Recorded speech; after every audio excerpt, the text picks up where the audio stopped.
नमस्कार दोस्तों, स्वागत है आपका रोहित जी पॉइंट पर। मैं रोहित विश्वकर्मा। आज बात करेंगे हम महाद्वीपीय विस्थापन सिद्धांत के बारे में। ये देखिए, जो जियोग्राफी है इसका एक बहुत ही अच्छा टॉपिक है, बहुत ही उम्दा टॉपिक है। तो इसमें हम देखेंगे कि जो देखिए ये जो महाद्वीपीय विस्थापन सिद्धांत, इसका मतलब क्या है, यानी कि जो हमारे महाद्वीप हैं वे, इसके बारे में कहा जाता है कि जो हमारे जो अल्फ्रेड वेगनर थे, इसके जो सिद्धांत देने वाले थे वे थे अल्फ्रेड वेगनर। देखिए इन्होंने क्या कहा था कि जो हमारा महाद्वीप है, जितने भी कॉन्टिनेंट है, सब पहले एक जगह थे, सब एक दूसरे से सटे थे। फिर धीरे धीरे क्या हुआ कि इनमें बिखराव हुआ, अलगाव पैदा हुआ, जिससे फिर ये अलग अलग हो गए। तो हमारे, आपको पता होगा, 7 कॉन्टिनेंट पाए जाते हैं, 7 महाद्वीप हैं। तो उसके पहले जो 7 महाद्वीप थे सभी एक में सम्मिलित थे, जिसको हम संपूर्ण रूप से पैंजिया बोलते थे। तो आइए देखते हैं, इसको समझते हैं क्या चीज़ था। तो देखिए, महाद्वीपीय विस्थापन सिद्धांत अल्फ्रेड वेगनर, जो कि जर्मनी के थे, और 1912 में इन्होंने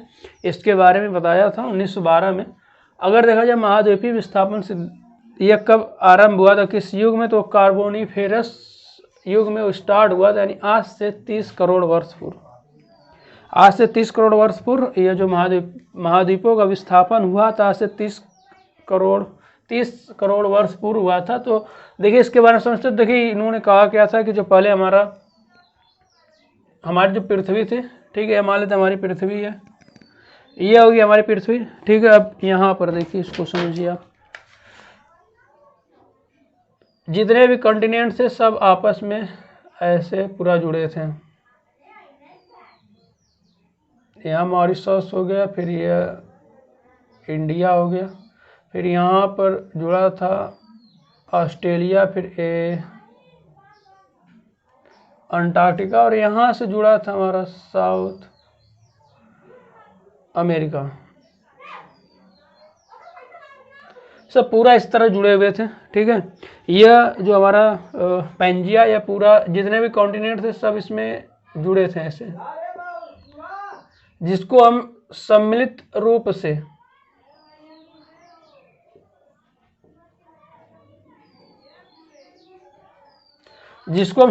से पैंजिया बोलते थे, जिसको हम यहाँ पर देखा जाए तो इसको सम्मिलित रूप से इसको हम पैंजिया बोलते हैं, पैंजिया।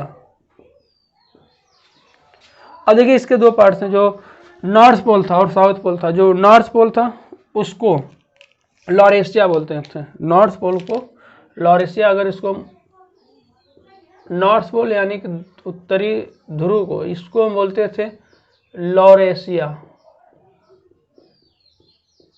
अब देखिए लॉरेशिया में कौन कौन से देश थे, मतलब कौन कौन से कॉन्टिनेंट थे। तो लॉरेशिया में आपका उत्तरी अमेरिका,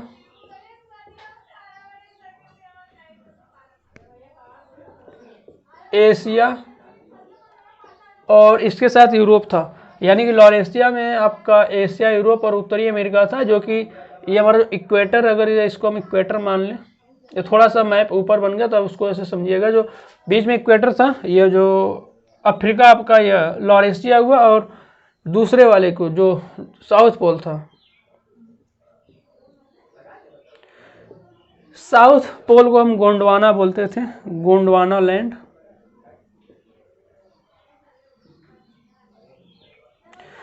गोंडवाना लैंड में क्या क्या था तो उसको देख लेते हैं। गोंडवाना लैंड में दक्षिणी भाग जो था उसको गोंडवाना लैंड में आपका यह जो अफ्रीका हो गया, जो नीचे वाले पाए जाते हैं सब अफ्रीका, अंटार्कटिका, ऑस्ट्रेलिया और दक्षिणी अमेरिका।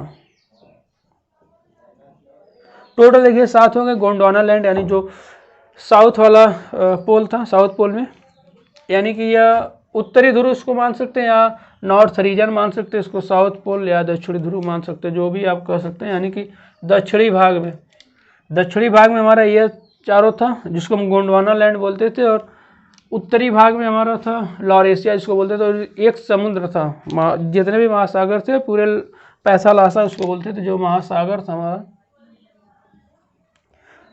वाटर वाले रीजन को हम पैथालासा बोलते थे, पैथालासा। तो देखिए आज से 30 करोड़ वर्ष पूर्व ना, इनमें जो बिखराव यानी अलगाव पैदा होता गया, तो जिसके कारण ये अलग अलग हो गए हैं। और ये अभी समझेंगे हम कि विस्थापन के जो मतलब किस बेस पर इन्होंने बताया था उसको भी जानेंगे। तो सबसे पहले समझते हैं। देखिए, जो संपूर्ण रूप से जो पूरा एक साथ सम्मिलित था, इस पूरे भाग को जो पूरा कॉन्टिनेंट पूरा सम्मिलित था उसको पैंजिया बोलते हैं।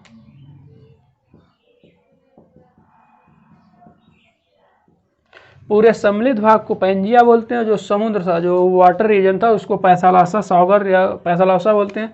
इसमें से जो दक्षिणी भाग था उसको हम गोंडवाना लैंड, और जो उत्तरी भाग था उसको हम लॉरेशिया बोलते हैं। तो देखिए इधर, ये अब समझ गए। अब देखिए क्या क्या मतलब जो ये महाद्वीपों का विस्थापन था किसने दिया था? अल्फ्रेड वेगनर ने दिया था, जो कि जर्मनी थे। अब इसके बारे में क्या क्या इन्होंने प्रमाण दिया था। प्रमाण देखिए, अब कोई भी चीज़ ऐसे हवा में तो करेंगे नहीं, कुछ उसका एविडेंस देंगे। तो प्रमाण क्या क्या दिया तो उसको देखते हैं। तो इन्होंने बताया था जो अटलांटिक महासागर के जो दोनों तट पर ना जो भौगोलिक एकता व दोनों किनारों की जो दोनों किनारे जो आरी की भांति एक साथ जुड़ सकते, इसका कहने का मतलब यह हुआ। ये आप समझ गए क्या था। और इनके कहने का मतलब यह था जो अटलांटिक महासागर के जो दोनों तट है ना, इसको आप समझते हैं मैप में, तब ज़्यादा समझ में आएगा। इसको मिटा रहे हैं। देखिए, जो अटलांटिक महासागर आपको पता है। देखिए, अटलांटिक महासागर किस शेप में, यानी अल्फ़ाबेट के किस शेप में पाया जाता है? तो एस शेप में, एस। ये मान लेते हैं हमारा ये अफ्रीका हो गया, इधर से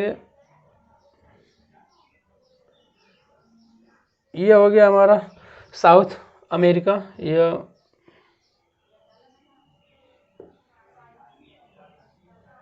नॉर्थ अमेरिका। ठीक है, इनके कहने का मतलब था बीच में हमारा अटलांटिक ओशियन,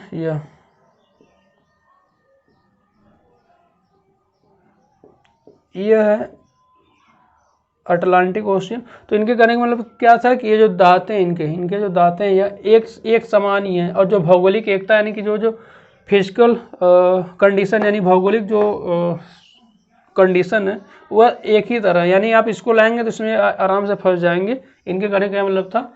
और सेकंड देखा जाए तो अटलांटिक महासागर के दोनों तट की जो चट्टानें व संरचना, यानी कि ये जो चट्टानें हैं, ये जो चट्टानें यहाँ पर जो किनारों पर चट्टानें पाई जाती हैं, दोनों एक जो संरचना है वह आयु यानी कि जो कब की बनी है ना, दोनों एक समान पाई जाती हैं। और इनमें जो जीवाश्म भी पाए जाते हैं उनमें भी समानता पाई जाती है। तो देखिए, ये जो दोनों चट्टानें हैं, ये दोनों चट्टानें एक समान पाई जाती हैं, और इनमें जो जीवाश्म पाए जाते हैं वे भी एक समान। तो यह कैसे मुमकिन है ना?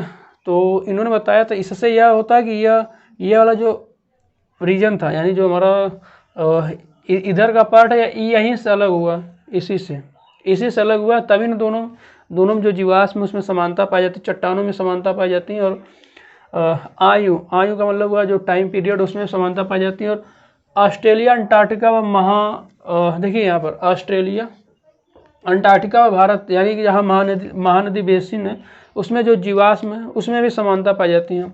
अब ऑस्ट्रेलिया देखिए आपका इंडिया मिल जाएगा, यहाँ पर ये इंडिया है, और यहाँ पर है ये ऑस्ट्रेलिया है इसमें। और अंटार्कटिका देखिए आपका नीचे पड़ जाता है, ये अंटार्कटिका। तो यह बोला है कि ये जो तीनों में जो जीवाश्म है, जीवाश्मों में समानता पाई जाती है। कार्बोनिफेरस युग का जो कोयला है, जो चौथा कंडीशन, इसका एक फिगर और बनाते हैं अच्छे से, तब ज़्यादा आपको डिटेल में समझ में आएगा। जो हमारा कार्बोनिफेरस युग का जो बना कोयला है, उत्तरी यूरोप, पिचौरा बेसिन और साइबेरिया के उन भागों में पाया जाता है जहाँ पर, देखिए पहली बात तो बर्फ से ढके, तो वहाँ पर कोयला कैसे पाया जाता है? कोयला कैसे पाया जाता है जब बर्फ ढका? देखिए, कोयला कब बनता है? जब पेड़ पौधे होंगे, वैसे जब दब जाते हैं, आग लग जाती है, तब कोयला बनता है। लेकिन अब जहाँ बर्फ है वहाँ पर कोयला पाया जा रहा है, यानी कि वे कहीं से गए हैं ना। तो इसका मतलब यह हुआ कि सब एक जगह सटे थे, फिर इसके बाद जब अलगाव हुआ तो सब उस रीजन में चले गए, और वहाँ पर कोयला जो पहले का बना हुआ कोयला था उसी के साथ वो चला गया। तो अब देखिए, जब बर्फ से ढके हैं और जहाँ कोई वनस्पति नहीं है, जब वनस्पति नहीं तो कोयला कैसे बनेगा? तो इसका मतलब यह हुआ कि वे कहीं से आए होंगे। तो और ब्राज़ील के पठार, ये देखिए जो ब्राज़ील का पठार है, कांगो बेसिन है, भारतीय प्रायद्वीप और ऑस्ट्रेलिया के मरुस्थल, जो कि वहाँ पर ना हिम नदी द्वारा निर्मित। अब देखिए जो मरुस्थल है, मरुस्थल में हिम नदी द्वारा निर्मित कैसे भू आकृतियाँ बनेंगी, तो इसके पीछे भी रीजन था कि वे पहले एक जगह थे, फिर उससे अलगाव हुआ, तो उसके कारण वहाँ पर मरुस्थल में हिम नदी समझ, जो हिम नदी द्वारा जो आकृतियाँ बनती हैं, उस वह भू आकृति वह मरुस्थल में, जो वहाँ का मरुस्थल पाया जाता है वहाँ पर कैसे बना होगा, यानी कि वे कहीं से आए होंगे तभी वहाँ पर पाया जाता है। और इसका मैप में समझ लेते हैं थोड़ा सा एक बार। यह देखिए, यह है, इसको आप समझ रहे होंगे क्या है, ये अफ्रीका है। यहीं पर यह आपका हो जाएगा,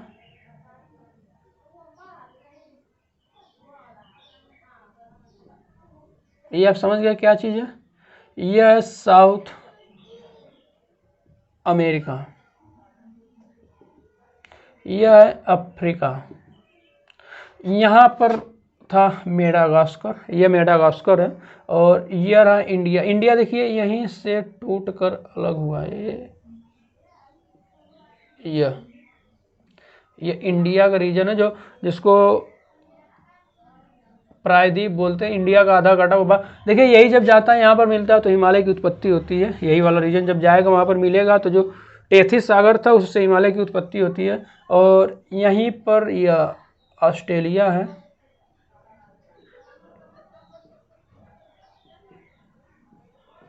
यह ऑस्ट्रेलिया, और इसी के पीछे ऐसे सटा पड़ा है अंटार्कटिका। इसको आप समझ गए होंगे, यानी कि इनके कहने का मतलब यह था कि ये दोनों पहले जो पार्ट थे सटे थे, अलग हुए, तो यहाँ पर जो जीवाश्म पाए जाएंगे उसमें समानता होगी। यह देखिए सटा है, यह भी सटा, यह देखिए अंटार्कटिका और ऑस्ट्रेलिया और इंडिया तीनों सटे हुए हैं, तो तीनों के जीवाश्मों में देखिए यहाँ पर समानता पाई जाती है। तो इसके बेस पर इन्होंने इस सिद्धांत की पुष्टि किए थे, तो आप समझ गए होंगे कैसे था। तो फिर देखिए यह 30 करोड़ वर्ष पूर्व था, फिर 30 करोड़ वर्ष पूर्व ही इसमें बिखराव पैदा हुआ, जिसको हम सम्मिलित रूप से पंजिया बोलते हैं, पैंजिया। तो आप समझ गए होंगे इसको कि क्या चीज़ कैसे था, किसको क्या बोलते थे। अब हम देखते हैं सागर नितल का विस्तार। यह देखिए क्या चीज़ था, सागर नितल का विस्तार, यानी कि जो समुद्र का विस्तार या महासागर का विस्तार कैसे हो रहा है, तो उसके बारे में हम देख लेते हैं। तो देखिए जो हमारा महासागर है, इसमें विस्तार होते जा रहे हैं। विस्तार क्यों हो रहा है उसके बारे में हम समझते हैं। मान लेते हैं यह छोटा सा एग्जाम्पल लेते हैं, यह हमारी प्लेट है ना, और इसके ऊपर यह पूरा वाटर पूरा भरा है, महासागर है ना, यह पूरा महासागर है।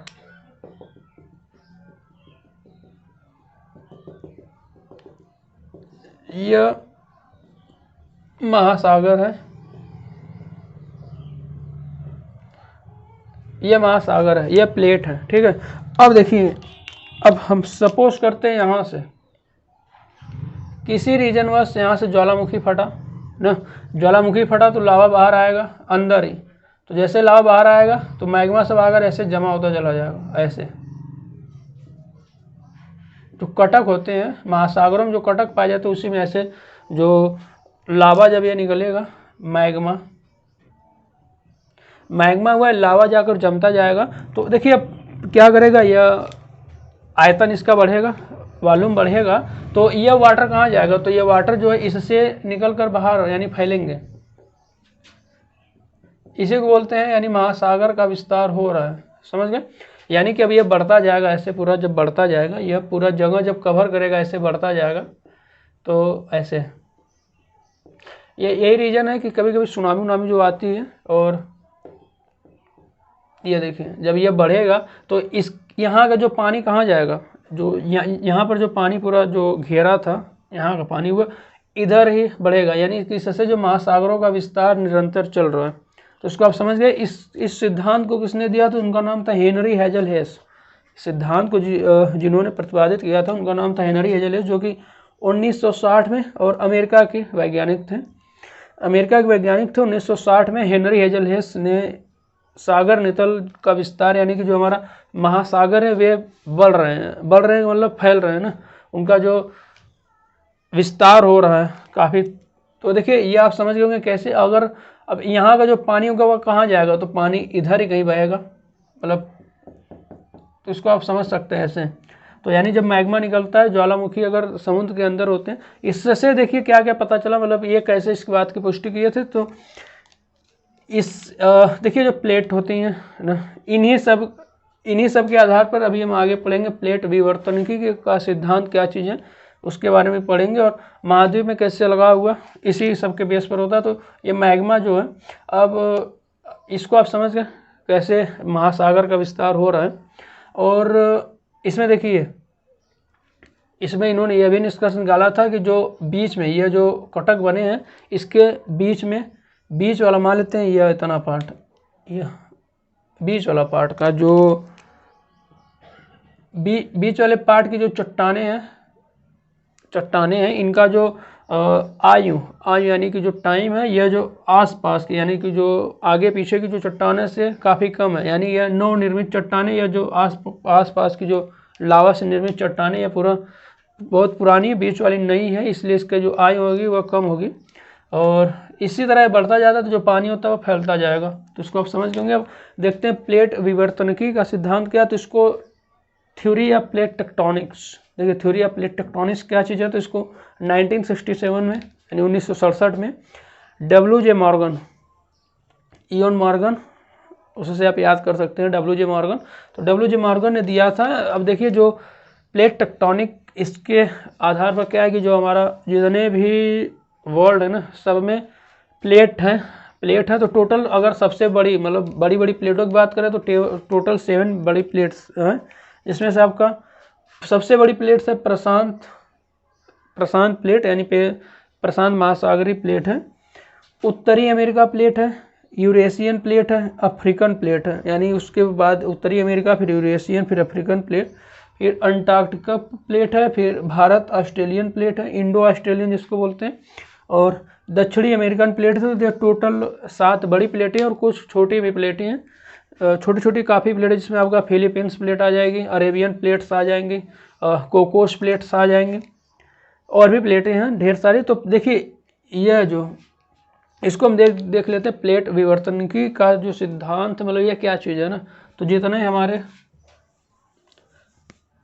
आपको पता है कि वर्ल्ड में 7 कॉन्टिनेंट हैं, 5 ओशियंस हैं, 7 महाद्वीप हैं और 5 महासागर हैं। तो अभी हम थोड़ा सा मैप बनाते हैं, उसके बाद समझाते हैं आपको।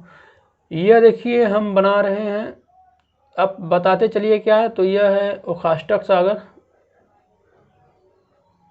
ये पीला सागर, और यहाँ आ जाते हैं, फिर यहाँ से ये हो गया हमारा इंडिया, और यह पीला सागर कोरिया प्रायद्वीप है, और यह हमारा जापान, यहाँ पर है फिलीपींस बगल में ही। अब यहाँ से यह होगी बेरिंग संधि, यह है हमारा नॉर्थ अमेरिका, यहाँ से मैक्सिको की खाड़ी भी बना देते हैं जैसे। अब यहाँ से हम शुरू कर देते हैं, यह है हमारा south America, north America, south America. यहाँ से हम खींच देते हैं ऐसे अफ्रीका,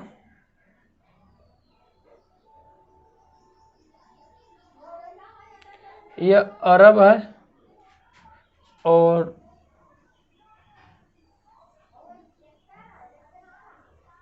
ये देखिए यहाँ तक का ये आधा ही पार्ट है। चलिए आधा ले लेते हैं, आधा इसमें आधा इसमें, ठीक है।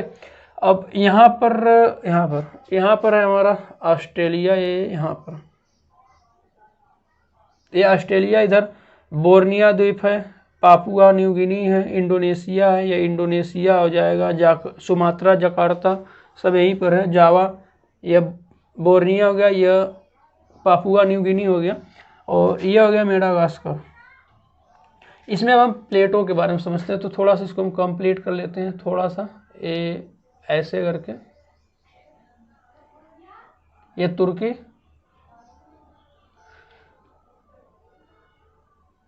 ये इथियन सागर है, ये मैसिडोनिया है, फिर यह है इटली, फिर इसके बाद आएंगे, यह है पुर्तगाल, स्पेन, फिर इसके बाद यहाँ पर है डेनमार्क,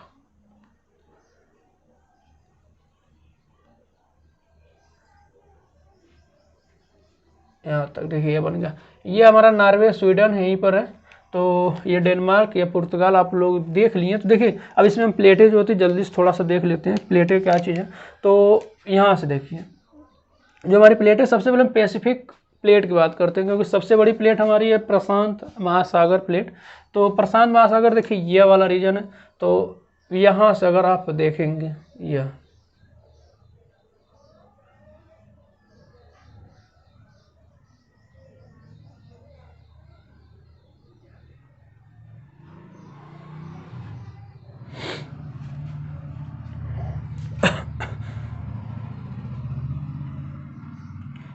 है हमारा प्रशांत महासागरीय प्लेट।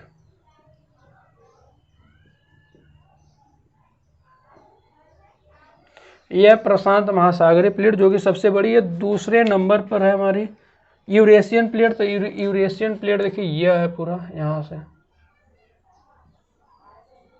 यह पूरा लेकर जितने भी यूरोपियन कंट्री सबको लेकर और यहाँ से यह पूरा होते हुए और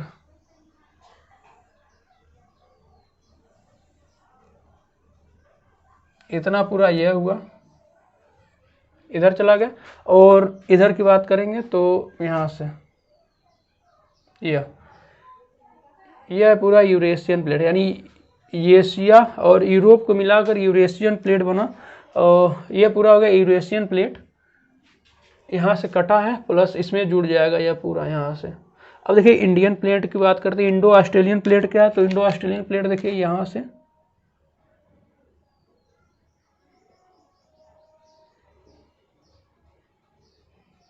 यह पूरा ले देकर यहाँ से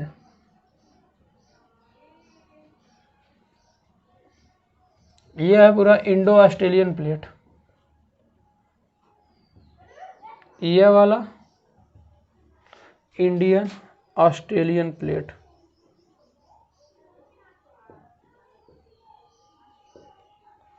देखिए यहाँ से जो हिंद महासागर वाला रीजन उसको लेकर प्लस ऑस्ट्रेलिया को लेते हुए ये पूरा है इंडो ऑस्ट्रेलियन प्लेट। अब बात करते हैं हम अफ्रीकन प्लेट की। तो अफ्रीकन प्लेट देखिए यह जो अफ्रीका वाला पार्ट है, यहाँ से अगर इसको हम काट दें तो यह पूरा है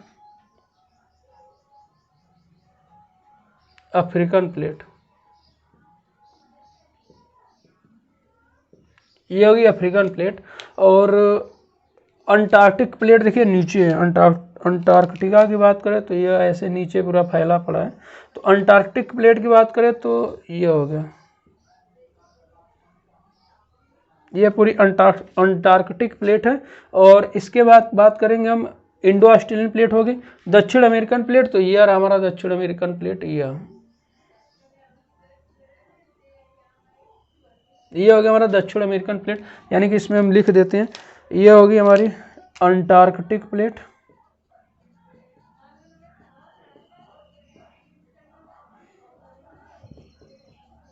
यह होगी हमारी दक्षिण अमेरिकन प्लेट।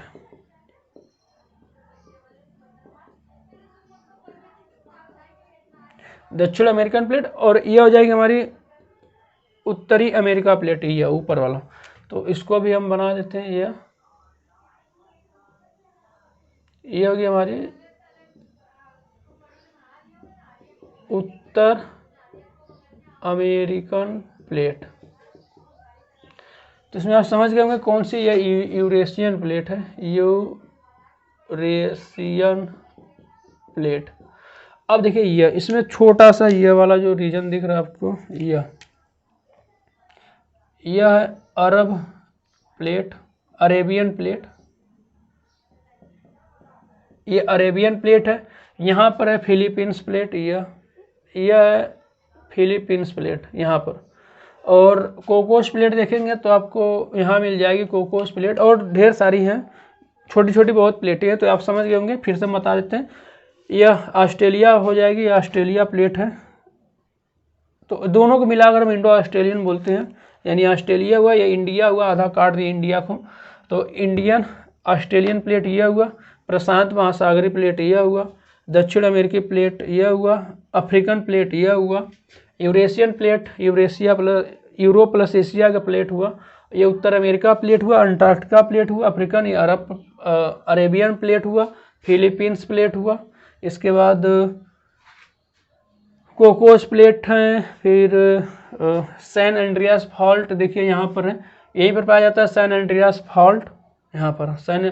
और यहाँ पर जाएंगे आप तो अफ्रीका में यहाँ पर भी एक फॉल्ट पाया जाता है। इसको ऐसा बोला जाता है कि यह भविष्य में यहाँ से टूट कर अलग हो जाएगा, यह इसको भी फॉल्ट जो कि अफ्रीका में है। यहाँ पर देखेंगे तो आपको लाइन से पूरा लेक्स मिलेंगी, लाइन से आपको लेक्स मिल जाएंगे यहाँ पर। इसी में विक्टोरिया झील भी है यहाँ पर, तो यहाँ पर आपको लेक्स मिल जाएगी, लाइन से पूरा लेक्स है। और बोला जाता है इसको हॉर्न ऑफ अफ्रीका भी बोलते हैं, इस वाले रीजन को हॉर्न ऑफ अफ्रीका। तो बोला जाता है कि जल्दी यह टूट कर अलग हो जाएगा।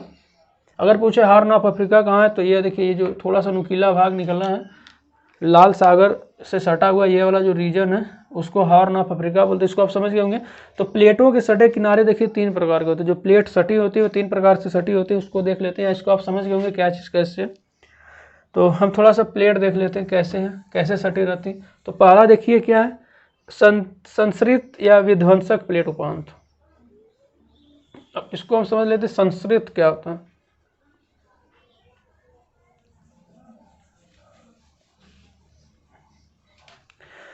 तो देखिए संस्कृत या विध्वंसक ये एक दूसरे की तरफ बढ़ते रहते हैं। अगर हम प्लेट देखें ऐसे,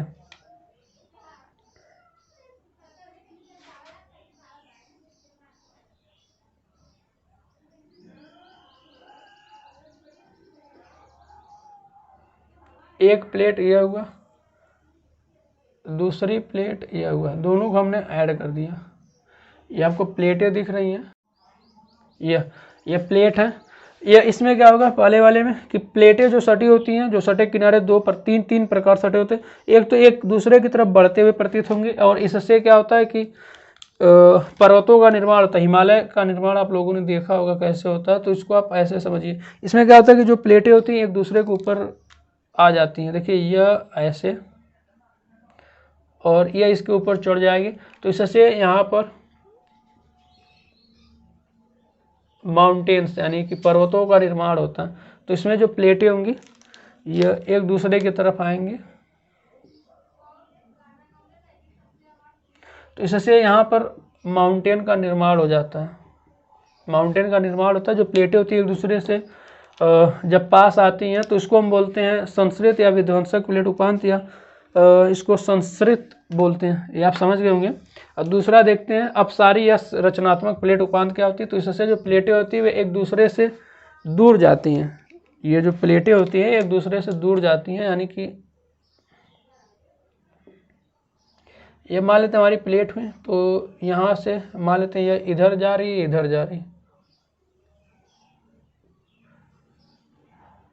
इससे देखिए क्या होता है कि भ्रंश का निर्माण होता है। भ्रंश यानी कि आप खाई भी बोल सकते हैं, छोटा सा, और ज्वालामुखी बनते हैं। देखिए एक दूसरे से दूर जा रहे हैं तो ज्वालामुखी बनने के चांसेज होते हैं। क्यों? क्योंकि जब प्लेटें जाएंगी, ये प्लेटें जो हैं एक दूसरे से दूर जा रही हैं, ये जो प्लेटें हैं एक दूसरे से दूर जाएंगी, तो यहाँ का जो स्थान रीजन खाली होगा, तो नीचे पिघला हुआ मैग्मा है वह चाहेगा कि जैसे ऊपर से दबाव हटेगा तो यहाँ से निकल जाएगा बाहर।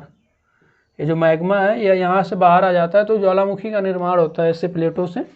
तो इसको हम अपसारी या रचनात्मक प्लेट उपांत बोलते हैं। अब देखते हैं तटस्थ प्लेट। देखिए उपांत क्या होता है, तो इसमें जो प्लेटें होती हैं एक दूसरे के विपरीत दिशा में चलती हैं, और इससे भूकंप आने के चांसेस रहते हैं। जो प्लेट हैं ये मान लेते हैं हमारी प्लेट है, यह इससे जो प्लेटें एक दूसरे के विपरीत दिशा में चलती हैं और घर्षण करती हैं। जब घर्षण करेंगे, ऐसे मान लेते हैं 2 प्लेटें वैसे ऐसे चलेंगी तो घर्षण होगा। घर्षण होने से भूकंप भ्रंश रेखा या भूकंप की उत्पत्ति होती है। तो एक जो इसमें होती प्लेटें एक दूसरे के अपोजिट डायरेक्शन में चलती रहती। तो यह आप समझ गए होंगे महाद्वीपीय विस्थापन क्या था, कैसे थे, सागर नितल क्या चीज़ है, कौन दिया था, और प्लेट विवर्तनिकी का सिद्धांत क्या है। और तो इसको आप समझ गए होंगे डिटेल में, काफ़ी अच्छे से समझ में आ गया होगा। तो ये देखिए अभी जो वर्ल्ड जियोग्राफी यानी कि वर्ल्ड जियोग्राफी का जो सेक्शन है जियोमॉर्फोलॉजी, ये उसी का अभी पार्ट चल रहा है। तो इसमें काफ़ी वीडियो हो गई हैं, आप देख सकते हैं। तो चैनल अगर वीडियोज अगर पसंद आ रहे तो लाइक करिए, शेयर करिए, सब्सक्राइब भी करिए। धन्यवाद और स्वस्थ रहिए, मस्त रहिए।